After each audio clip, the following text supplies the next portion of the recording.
Hindi ka makagalaw kasi takot na takot ako mahusgan. Ano ba, masasaksak ka ba sa husga? Hindi naman eh. Di ba, mapuputulan ka ba ng paalan sa rejection? Hindi naman eh. Di ba, pero paano tayo mag-operate? Kasi wala tayong dila. Are you listening me?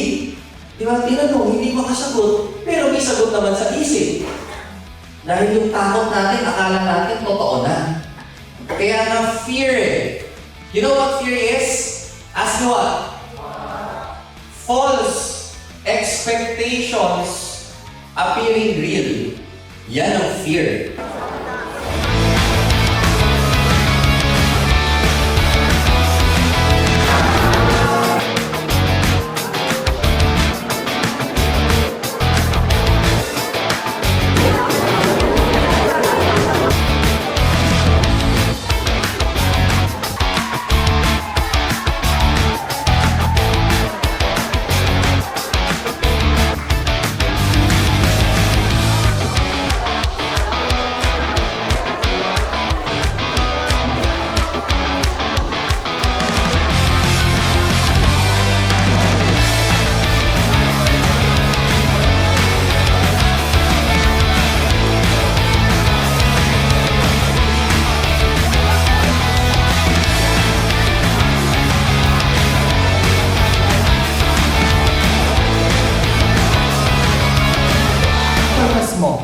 Why you are working to earn money, why you're working to have a good body, why you have this kind of passion or heartset, or bakit meron kang purpose to continue.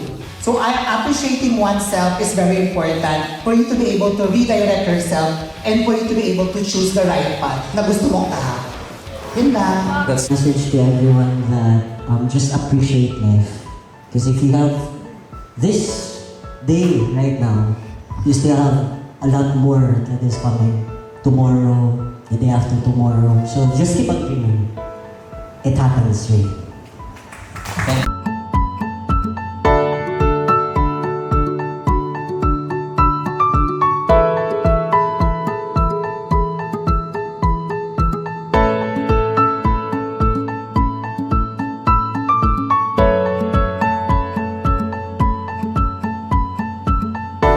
Sympathy. Thank you. What else? Connection. Connected. Thank you. Ano pang napansin niyo? Sincere. Thank you. Comfort. Thank you. Ano pa? And gagawin namin, bear hug, heart to heart, ear to ear. And we're gonna breathe together. Now, I want you to notice yourself. How does it feel like watching us together do a full, genuine, connected hug?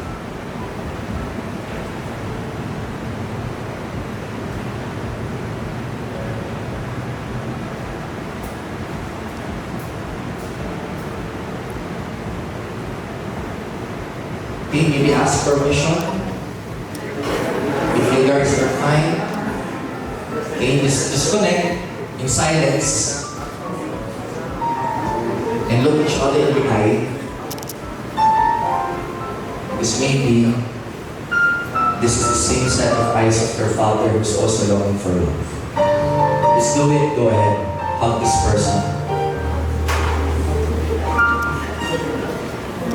Just stay there in silence.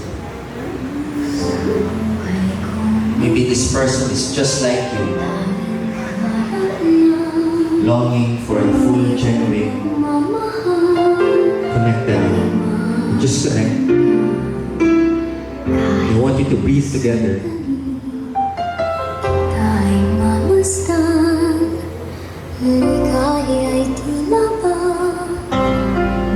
Take a deep breath, inhale.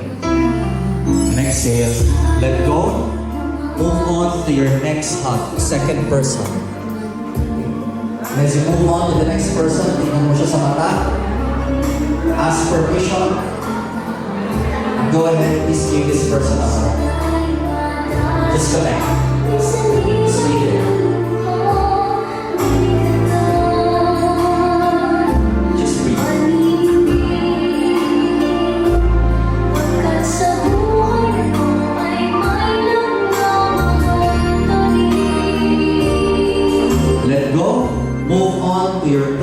na-realize ko na it's true because nag-share tayo with our buddies at mga problems or anything na sa isang tao na mabigat para sa atin, and it's when we share it, parang somehow naging magaan siya kasi nailabas ko yung mga problems ko on that person, and topping it with a hug, it's really comforting because hug is just not a